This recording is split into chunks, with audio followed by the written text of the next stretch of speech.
those two teams. Does that mean that Gen G just wins in the final? I mean, it's going according to script. Is time a loop? Like it's going according to script. So, yeah. I mean, looking at this series right now, I think Gen G's drafting overall has been fine. It's the gameplay. I mean, we've actually liked it in general, more than we've liked T1's, but the gameplay is what needs to change. And there's the ban on the Xayah.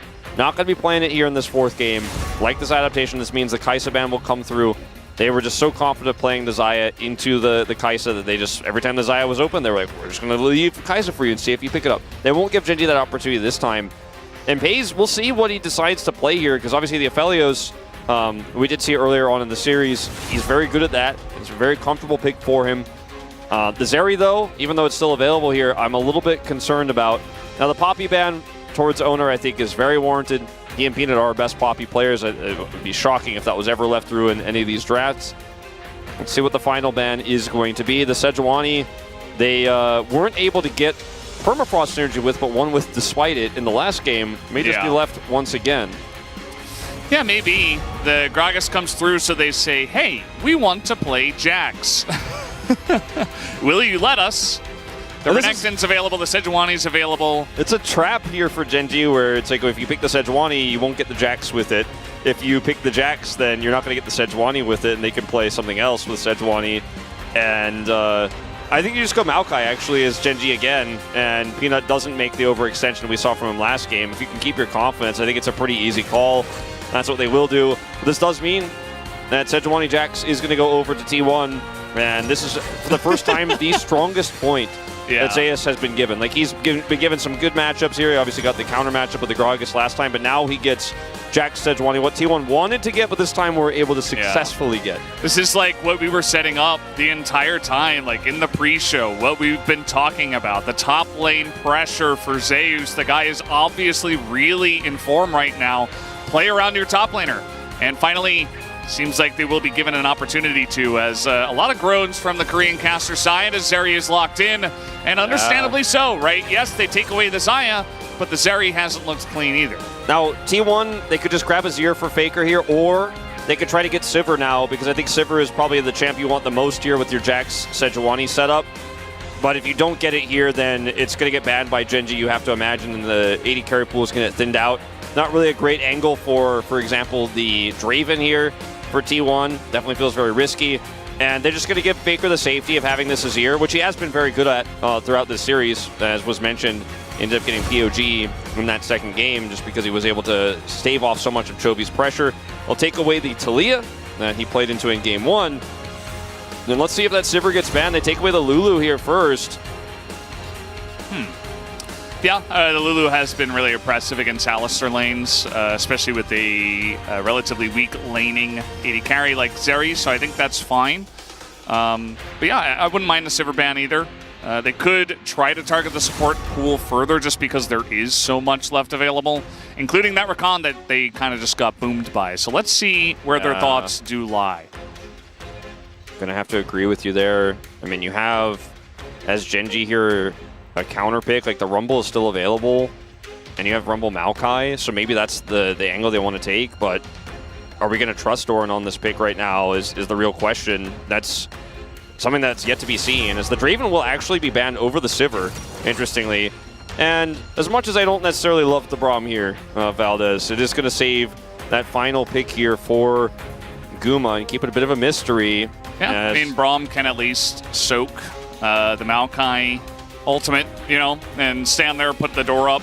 It's not, you know, we don't really like the Braum in current state, but it's okay. The GP, I actually trust more than I'll ever trust the Rumble here in this draft. It's kind of a Doran exclusive. You can see the win rate is quite high with such a small sample size of games. Those are almost exclusively Dorans as well. And he has a lot of comfort on this pick, and they're going to put Chovy on the Yone here. And this is going to be do or die. It's time to clutch it out, Gen G. This is, you're going either to push us to Silver Scrapes with a draft like this with decisive plays. Oh, we're just playing Vayne. Okay, I thought they were just going to play Sivir and he was just teasing us. Okay, well. And every time we haven't liked the T1 draft, Valdez. They've taken the W. I'm done not liking I'm just going to say it's okay. I'm just going to say it's okay. We're just going to say it's okay. Yeah. No, it's fine. So Genji, scaling, they have Gangplank Zeri, okay? Late game, insane for them. Now, obviously, we'll have to deal with some Jack side laning, which can be a problem.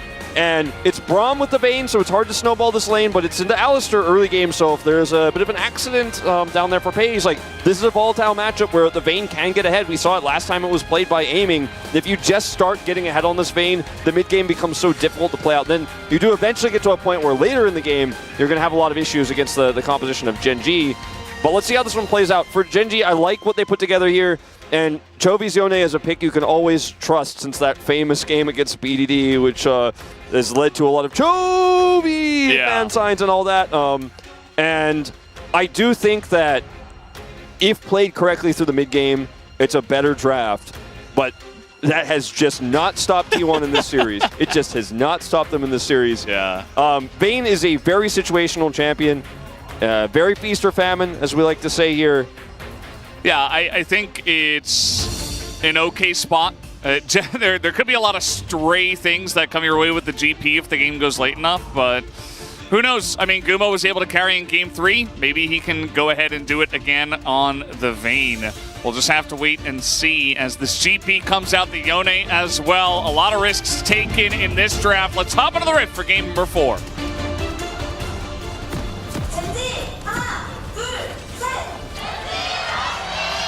소환사의 협곡에 오신 것을 환영합니다.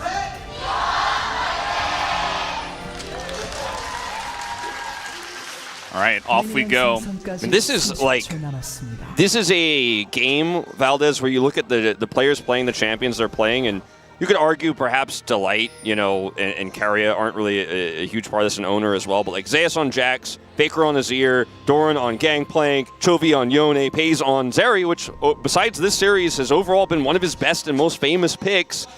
He did end up getting Spring Finals MVP for a reason. It feels like it's the all-star lineup. Like, this game looks like it's a fan fiction of everything you could ask for. Guma pulls out the Vayne in R5, and I think we're going to have a fiery one here that may end this series. We will have to wait and see, but it just feels like this series continues to deliver in terms of breaking expectations, and yeah. I'm here for it. I feel like both teams kind of have similar drafts where we have this triple threat comp that has been so strong nowadays because, like, we can say what we want about the Vayne, but like if they go all in onto the cleanse Vayne that has a Braum with exhaust right in front of her, then Faker's going to kill you, or Zeus is going to kill you, right? Like that's why triple threat works a lot. So similarly, on the side of Genji, if you go all in to kill Peas, who's got cleanse and an Alistar in front of him, then maybe Doran's going to just barrel your whole team, or Jovi's going to hit a huge Yone ultimate. So I think it is a very similar feel in this one. And as we have seen, the drafts can be what they may. T1 have just been playing the better League of Legends in the last 2 games at least, and I've been wanting to see this Chovy Yone for quite a while. I think this is one of his best picks, as you can see by his win rate, obviously. He has really just boomed some teams with this pick in the past, and I'm glad that he pulls it out here in an extremely important moment to essentially give it all. It's not Sejuani, but Maokai alongside of it. And I think it can have a lot of power in this draft. Yeah. And the same comes true of Doran's Gangplank. He's 4-0 on the pick, so he has not lost a game with us yet. It was when he pulled the Gangplank out, like earlier in the season, towards the end of round 1, where we kind of collectively decided he's back. You know, there was a moment where he had a pop-off game on GP, and we were all like, okay, well, Doran looks like if he's comfortable, he's on, and then he continued to have a great season. Like the first few weeks of LCK, we were all very concerned about Doran's individual performances despite Genji picking up the wins. Felt like they were winning despite him, not because of him. And then that changed. But when he plays the GP, it puts a lot of pressure on in lane. He passively generates income. He becomes a scaling threat. His barrel chains have been really good. He's one of our resident Korean GPs here. And I think that if you look at what the composition of T1s is trying to do, it's going to be hard to punish this GP in team fights with the Vayne. The damage isn't going to necessarily be there. If you're trying to get on top of him as Jax, like I think that's your better bet. If he gets caught by, for example, a Sejuani ultimate, that could be how he dies first. Yeah. Like there are ways, but if he's just left to his own devices, he's going to do a lot, and Vayne can't really get to him. Yeah, absolutely. As we've seen this combo at least now twice. You get the engage from the Alistair. The Braum just goes right in front. Guma's totally fine. Here's Oner. Wave not really in a good spot. So it's actually pushing away from Zeus, or rather from Doran. So maybe if you wait long enough. As you see, Doran, he's sniffing it out just a bit.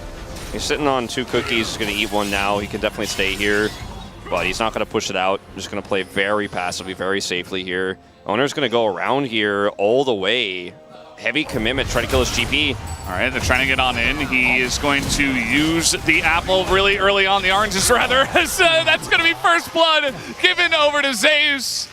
And a very nicely set up gank in the top lane. And they don't even have to use a flash for either carry. Doran commits flash and still dies. So, I mean, it's really worst possible scenario here. And he had enough mana, as you mentioned, to use the oranges, but there's just too much CC here, and it's the permafrost synergy. You know what? You can hard force it like that, and it's going to work if they have enough damage in this early game. And that is the end of Doran's first life there as Sheen is picked up. Chovy putting some serious pressure on here in this lane, and this is definitely kind of been one of the consistent points here for Gen G, is always trying to get those early advantages. Chovy has been pretty good at that, even though it hasn't translated to big wins. Faker does take a bunch more. Peanut waiting in the wings. Chovy, let's see if he can crash this with Q3. As let's see, there's Peanut, but here's Oner as well, but the damage is coming out too fast. Peanut now, no twisted advance, but he is just going to walk this one out. Unfortunately, the Sejuani not doing too much, as Unbound Soul kind of confusingly, as Chovy is going to get frozen up and will walk it out. So they get away. Successful kill here onto Faker. Faker doesn't flash, knows the situation he's in. Chovy set up that Q3. It was really nicely played, and is able to set up the knock up there as Peanut shows up. So went from pick top side here onto Doran as Oner goes over the wall. Sejuani can get you into these positions without committing flash. Doran flashes, but then still caught by permafrost, and there's just too much CC here. If you get caught by that counter strike, you've only got 1 orange to cleanse. And then Peanut comes over here and sets this one up with Chovy. Oner trying to hold him into turret aggro, but Chovy actually doesn't pick it up. Very well played. Juggling that one, Peanut holds onto it, so Chovy just walks it out there. Faker is going to be able to get the plate. Looks like he might, almost didn't get it, but he does pick that one up, so at least that's and Doran, once again, Oner going to flash on in. No flash here available for Doran, and you can't cleanse both of those. That's another death here for Doran. Excellently set up, and this is what we wanted to see from T1. They're doing it between Zeus and Oner. And finally, like, they actually got the Sejuani duo, and all it took was Guma popping off on Xayah to pull 1 ban away, and that's all you need. And I mean, it was a really nice trap set up in draft, and the Doran angle here on this GP, if he's just shut down early, all of those things we're talking about, he's so comfortable on the pick, like he scales, barrel chains, etc., just might not matter at all. You're not passively getting gold if you're not last hitting those minions with your gun. Yeah. And this is going to be another wave deleted here completely. Doesn't even get the last one. Oh. Nope. Oh man, it's just going from bad to worse here for Doran on the top side. At least they were able to set Chovy up for a kill in mid. Well, this is disastrous. Yeah, it definitely is. I mean, this is, again, it's why we don't see a lot of Jax Sejuani generally picked up. And remember that Gen G got it in Game 1, actually. And they didn't play around it, you know, amazingly, but they still won the game. Whereas this time around, it's a heavy focus. Is now trying to follow up on the play. Here is the Wombo combo. It's the Oni ultimate. Gonna hit them both. This Keria does keep him alive for a while, but the Q3 is huge. Gonna knock up both Keria and Faker as the Emperor's Divide. Oh, now, as, yeah, he's gonna get caught by Maokai. That's 3 kills going the way of Gen G. Oh, it's a messy one, Valdez, and I'm all about it. We're running Bane in this composition. We got Chovy's Yone, and he's gonna set up the Zeri for success. Actually, Chovy, though, picking up the majority of the gold from this one. It wasn't Zeri who was able to lock down the last hits of those kills, but still, pretty significant advantage there. And yeah, you might not have a top laner, but you certainly got a mid and a bot, and the advantage here in CS for FaZe is starting to really get felt here for Guma, as he's now significantly behind in this game. And the Yone Zeri types of compositions, when you have this much control, feel fantastic. And look at Faker, he's just unfortunately a little bit too far behind the play here. And yeah, Chovy's low on health than he is, but you're fighting into a choke point here. I mean, yeah, you put up the door here as Keria. Braum is trying his best to mitigate some of this, and Faker holds his ult to the last possible second, but is still caught by this Maokai ultimate. you just don't want to be opting into these fights here, into Zeri, into Yone. Bit of a lack of respect here from T1. And then So clean. Faker, Emperor's Divide, he just can't walk out fast enough. Yeah. And excellent setup from the side of Delight, by the way. I know we highlight Jovi's play, but Delight was the one who saw the angle. 갱플 어시 4개 넣어놨어. 킬까지 먹었네. Oh man, he is so hyped about this as well. And like the angle that it was looking like we might be heading down, like the path we were walking in the series after 2 deaths on Doran was like, oh man, maybe it's done. You know, this looks pretty doomed. But all it takes is one good team fight like that, and the rest of your comps win conditions are online. Now Doran is still not relevant in this game, and it's going to be a long time before he ever is, if he is, but yeah, at least you've got the other angles. Yeah, he's never going to really be relevant. Oh god, even Keria's here now. They're going to get him to flash. As, yep, once again, Oner and Keria getting Zeus ahead.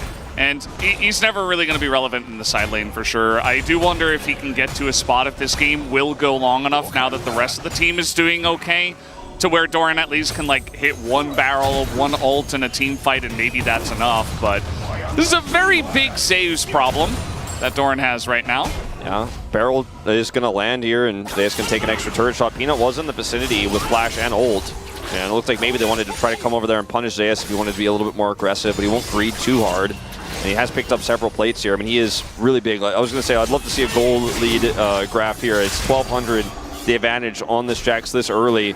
Super big problem here, but the Yone and the Zeri, these are the real win conditions here now for Gen G.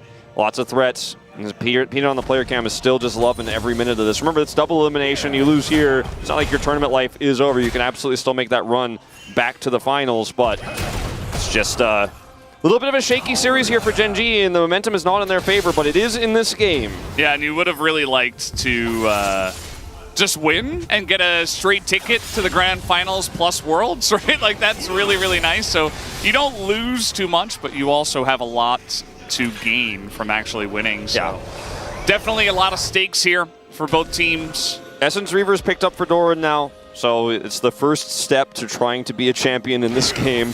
And, you know, he's held on.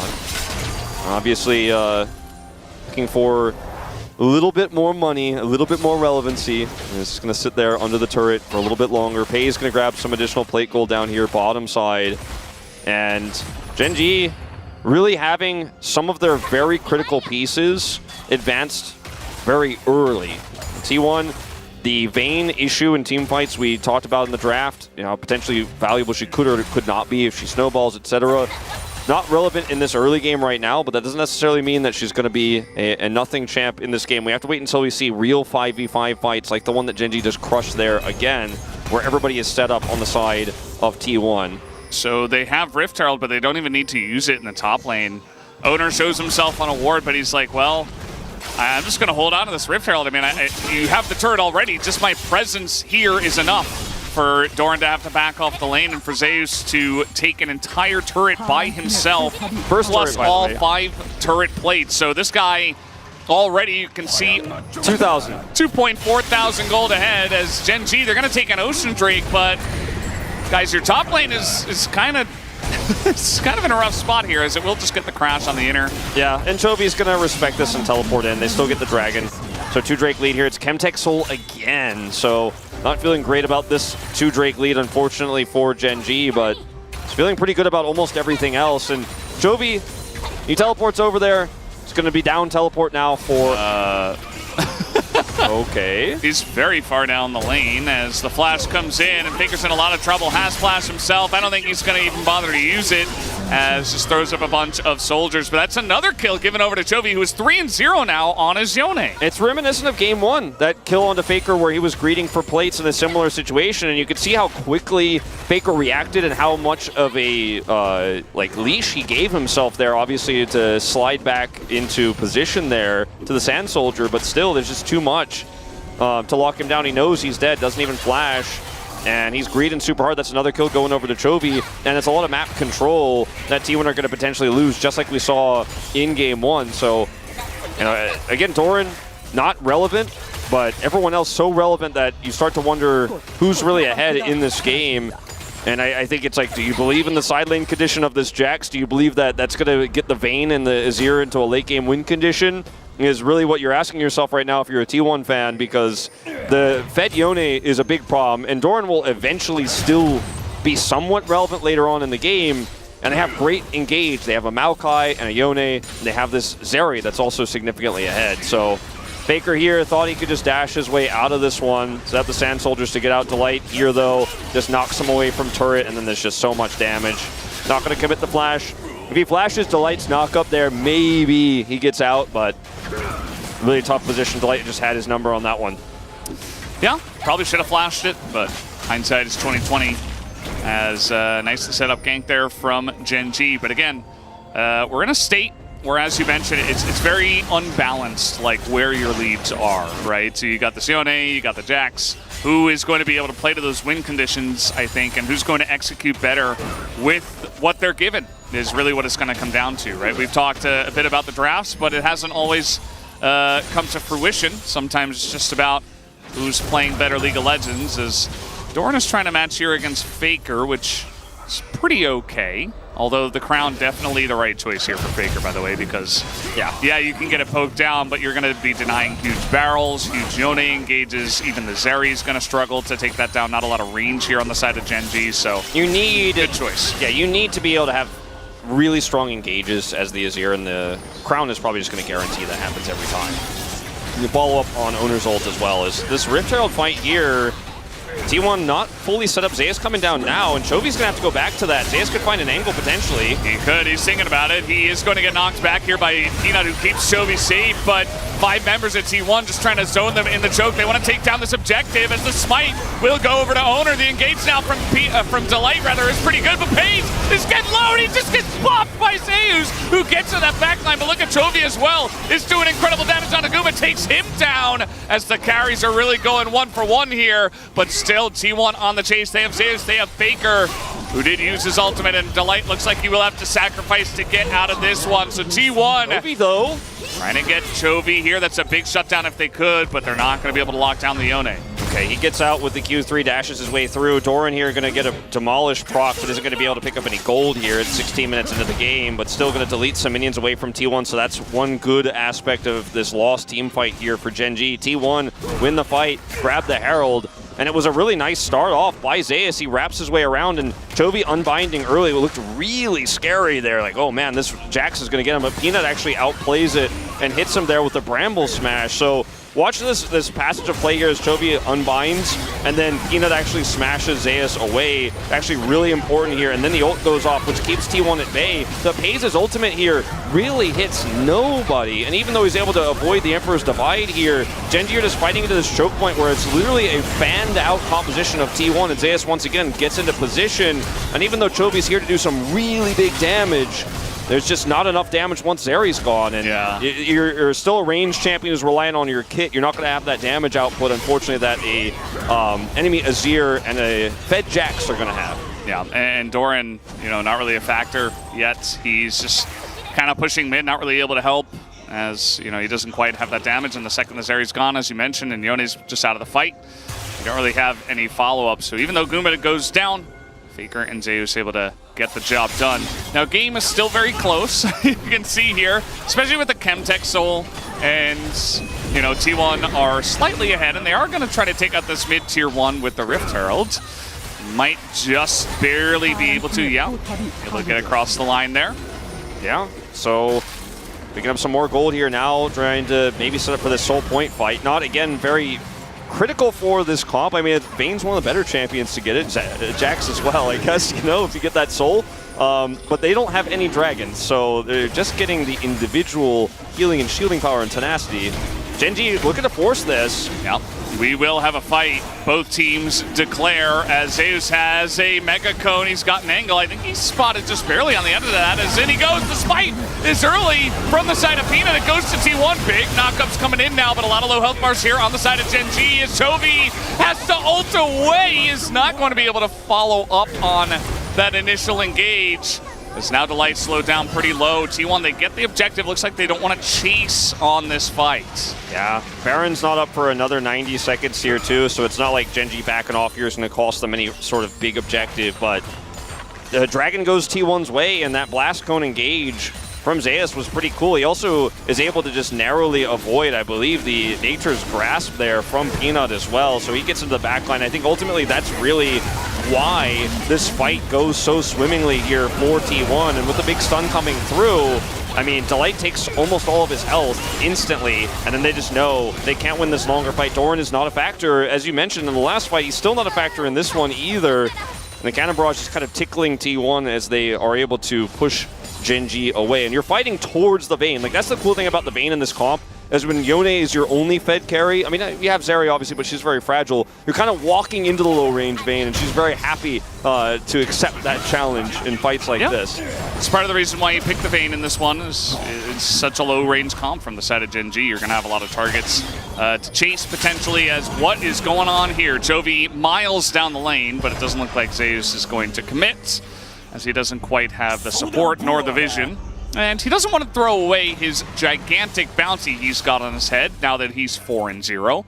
Look at this build from Chovy as well. We've seen a lot of different variations of the tank Yone, but the Even Shroud here he's going to pick up is going to be empowering him when he sets up those CCs, as well as his teammates, and empowering this area as well. I think a lot of the time with this, he's gone full utility here, and I actually think it's pretty cool. It's reminiscent of the old Sunfire Bork builds we saw on Yone in the past. Yeah. I think... I don't know, I might have just preferred him to do damage, but like you mentioned, it kind of does enable the rest of his team and himself even, so definitely an interesting choice. I feel like we need like a 10-minute desk segment to really break this down. I think in a lot of ways, Valdez, like the way this game has to be won for Gen.G is extending it so long, and obviously with the Soul being such a non-factor in this game, plus their 2 Drake lead, they're just saying, okay, Yone is really strong now and really ahead, but that's not going to matter in 10, 12 minutes where the game is probably going to be decided. So I just want to empower this Gangplank and the Zeri later on where they're going to be super relevant. I want to make sure my engages are good. It's basically crown Yone, essentially. It's like what he's saying here, and I like that. Yeah, it's definitely going to keep him alive. Try to use that lead to just stay alive, stay relevant, stay doing damage. I think I would have liked the Sunfire better, but either way, here we go. We got a push in from Gen.G, trying to get on top of the Braum now. As you see, they can extend pretty far for this one, but big burst into Chovy anyway, as they're getting some alone time with this top turret and should be able to take it out. This is a huge problem, and it's going to get worse as Doran, you know, if he gets counter-struck, he's dead in any scenario for the rest of this game. So the fact that Zeus could just walk up to these turrets and say goodbye is very problematic for map control. Oh, the sapling keeping them around. They want to engage on Zeus right now, but they're so scared of him. They're just hopping away, but now no counter-strike. Can they burst him down? Zeus is alone, and he lives for an incredibly long amount of time as Chovy can't quite take him. They finally get him at the end, as Chovy will pick up the kill. Zeus isolated, and now it's 5v4. Yeah, Gen.G should definitely be able to start up this Baron here. As Yone doesn't have ult, obviously, but still, they have the man advantage. Teleport back from Chovy. A lot of damage being done right now by Faker. You see those Sand Soldiers, Oner trying to get into the pit as Chovy looking for the angle, not going to get the knockup, has to go back. And this is awkward now. Yeah, it gets real awkward as the divide comes in. Delight going to engage. It's going to take away Faker as he is not able to live. And now Guma just being hounded down. Gets the 1 kill, but it's a double for the side of his opponent, Pays, who just barely not going to hit that. But Guma is pretty doomed. Down he goes. Pays going to pick up 3. All right, so T1 now losing several members here. The shutdown comes through onto the Jax, and Chovy just got bigger. He's like, all right, I'll go for the IE to finish this one off. I don't know what he's building, actually. Picks up the pickaxe. And, you know, you can't build IE third, you know, on this anymore, but he's going to pick up a ton of money, and they're going to get the Baron. Zeus going to try to come here. Last ditch attempt to steal. Yeah. And Burst is coming in. Oh, he's going to charge over, and he's not able to avoid. Oh, he flashes. Jeez, that was close. Got in with like 1,000 health, but not quite able to do it. That's Flash now down, and Gen.G in control of this game. Yeah, they're in control of this game. Chovy picked up a ton of money. Like I said, regardless of what he builds third here, he's going to do a ton more damage with the gold he picks up after locking down Zeus. So Zeus is actually getting up into the thick of things here, but notice the lack of follow-up damage here. They just don't really have any of it. Vayne is in mid. Like, Guma's not on top of this, so Zeus is locking down these champions and trying to do damage on his own. There's no carrier. Once he's dead, it's really tough to fight it out, and Faker doesn't get a ton of value with his Emperor's Divide here. Doran's sitting on the side, then Delight comes in, takes Faker out of the equation, and then it's a dead Braum. Vayne can't do anything here, 1v4. And Chovy, I mean, he's pretty big in this game, even though he went for a utility build. Now the game is getting longer. They're getting a lot of money. Doran's starting to become more and more relevant as well. A little bit concerned here for what T1 is going to do. All of the eggs in the Jack's basket, and it looks like it might have just dropped to the floor. And the other baskets, you look at Faker and you look at the Vayne Guma, like those baskets are all right, but they don't quite compare to the amount of eggs that are in the baskets of, you know, even the Zeri and the GP at this point, who picked up the Navori Quick Blades, and you give enough time to this Gen G comp, they will just bop you with the sheer amount of damage that they have. The amount of AoE damage as well is pretty insane, and target acquisition as well. So yeah, I mean, the Randuin's here for Peanut is just so fantastic. I feel like into what T1 are running. They've got to get on top of you, and it's going to really hurt the Jax's power. It's basically an anti-Jax item in this particular case, as it is the shield bow he does complete here third. This build really threw me for a loop. I apologize to everyone. But I don't know how they win this now as T1 without a really clutch multi-man stun or big Emperor's Divide, because there's just too many threats, and even Doran is becoming a threat. He's a whole item behind, but he's still GP, still does a bunch of damage AoE in these fights. And he outranges you. If he could set up those barrel chains, when you have this much map control, guess what?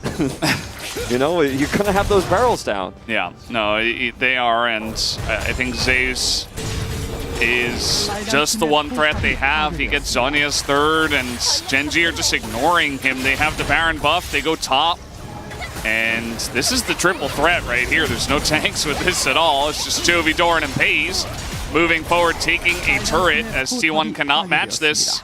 Not without Zeus, not without the whole team being there, basically. And the Baron push just getting more and more value to fill the coffers of the GP, who looks to be going Collector next. The Oner, who is going to have a lot of resistances, a lot of tankiness in this one. Yeah. The Jax can buy T1 a lot of time here, and the Baron has now run out. So they haven't lost any inhibitors, so no permanent base damage done here by Gen G. You see that swing of gold in those last two fights really spiking here for Gen G.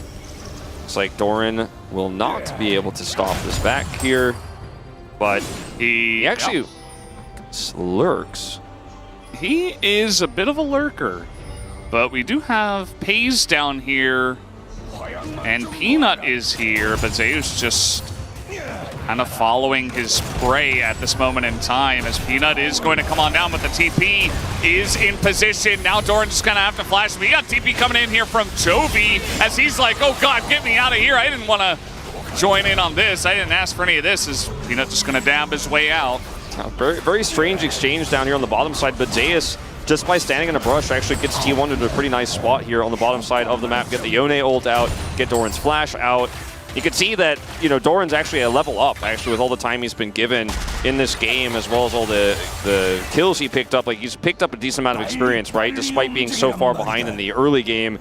So it took Zeus a while to actually get on top of him and like, really threaten to kill him. But ultimately, because he had a lot of friends there, Doran has to flash out. So big win here from Zeus just by the lurk and the commitment there. As Gen G, 12 kills to 5, 5,000 gold still ahead in this game, absolutely, and have a very strong, well-rounded composition. But if one miracle Counter-Strike goes off in one of these fights, or Faker has a really great Emperor's Divide, somebody gets picked by Oner setting up an ult, I think this game is still winnable for T1, and that's the one thing that T1 has been, I think, so much more than really any other team in our playoffs so far, is clutch in situations like this. And if they've taught me anything after I predicted them to lose 3-0 to T1, is just do not count them out even when the situation looks dire, as it does in this game, because right now it feels very doomed. Yeah. Definitely the dark horse of these playoffs, now turned into potentially the strongest team. But let's see if Gen G can pilot this lead that they have in this game. Not a lot of action in the current state because T1 from behind, they don't really want to force anything, and Gen.G from ahead, they know they scale incredibly with GP and Zeri, and even the Oner, so they're just kind of sitting, resting on their laurels for now. But I think once this Baron does spawn, we will be fighting over that. The Chemtech Soul, you know, maybe Gen.G can collect that if they do find an opportunity, but shouldn't commit heavily into that if the Baron is available. Yeah, no, don't think so. Zeus looking for a flank, knows where he is around this Drake pit. There's no vision for Gen.G whatsoever. Like, they have not done their due diligence about that. Yeah. He's gonna just come over here and really have a potential big engage angle if he's just left his own device. He's gonna get a red buff while he's waiting as well. As Baron's coming up, and the problem is with Zeus here on this lurk is if they don't go for the Drake, which they probably won't even though they're closer to it, he's not gonna get much out of it. All right, Unbound Soul down. Zeus still lurking. They're just going straight towards the Drake too. His wait is going to pay off. Another lurk from the Jax. Uh-oh, Pays in trouble, and he is going to cleanse. They get the cleanse as now Zeus goes into a stopwatch. Delight taking a bunch of damage. The Wombo combos here is taking a huge amount as the Jax, and he will go down through the counter-strike, and now Pays has the front line. The engage from Delight is insane, and it looks like Gen.G will absorb the pressure and should be able to take down this game number 4. It's a clean ace to the side of Gen.G, and they'll push down and bring us to Silver Scrapes. It was a great try from Zeus, but with the press of his cleanse button, Pays is A-OK, and they are going to be able to win that longer fight. T1 putting up a good fight here with the Zeus resources they were given. Everything we wanted to see from this team. The Jax, the Sejuani, they had an early lead, but everything else going so wrong. In those early game fights where Chovy got ahead is just ultimately too much here for T1. And it looks like, again, we are going to Silver Scrapes here, Valdez, in a T1.